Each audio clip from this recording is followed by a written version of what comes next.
What's going on, folks? Today I'm going to walk you through a trade recap. I'll walk you through like pre-market plan for today and all the trade setups that I was looking at. There's actually one setup, but I took multiple trades off of that. 2 losers, 2 winners, and yet still was able to come out profitable even though I lost as many times as I won. Hashtag risk management. So as you can see in the pre-market plan, on the downside part, I was saying that I'm watching for a couple scenarios.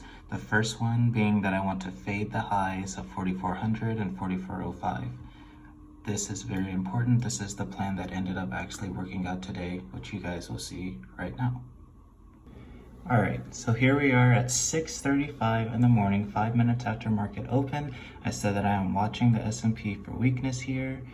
Both YM and NQ are both at supply zones, and ES is showing weakness above yesterday's high. So at this point, the market's looking like this. We had just broken above yesterday's high. Here's that supply on NQ at the time. Here's that supply on YM at the time.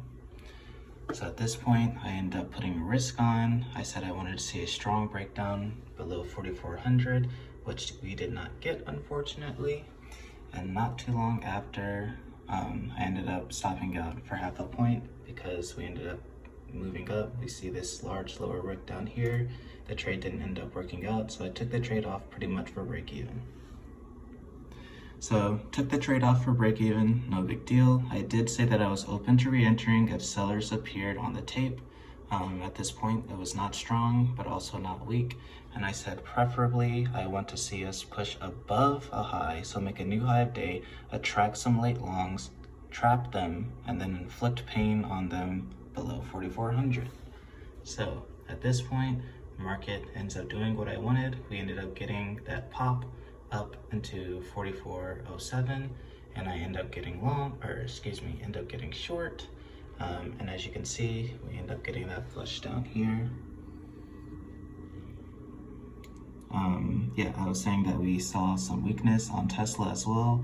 For proper context, you can see me writing this in real time. I'm like, this is it, tape's getting faster.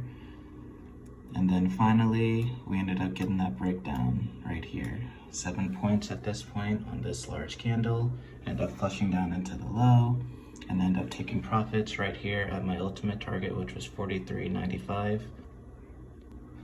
Lastly, later in the day, probably about 5 or 10 minutes later, at around 7:05, I said that I'm open to re-entering if we can fail on a rally into 44.02. You can see me draw out the visual. This is 44.02 in the chart. I wanted to see us rally back up into this, end up failing in this little area for another leg down into 43.95. So this is what it looks like on the candlestick chart. We ended up getting that rally into that 44.02 where the sellers had originally emerged. You can see it right here in the chart. Boom, big selling. So I wanted to see us, if we were to come back and test it, fail back down. As you can see, that's what happened. We came up, tested it.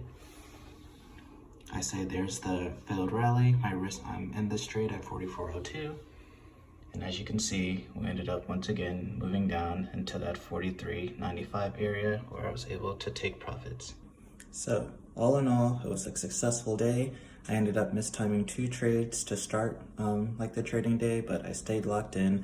Every trade is independent. Like, it's okay if you take your losses as long as you manage your risk and as long as your winners are multiples larger than those losses. And that's exactly a prime example of what you saw today. All the trades had the same thesis. I literally said in the pre-market plan that I was watching to fade the highs because of the conditions that we were in, and I just went in and I executed. Sure, I mistimed a couple, but the ones that did work out ended up paying for the losers and then some.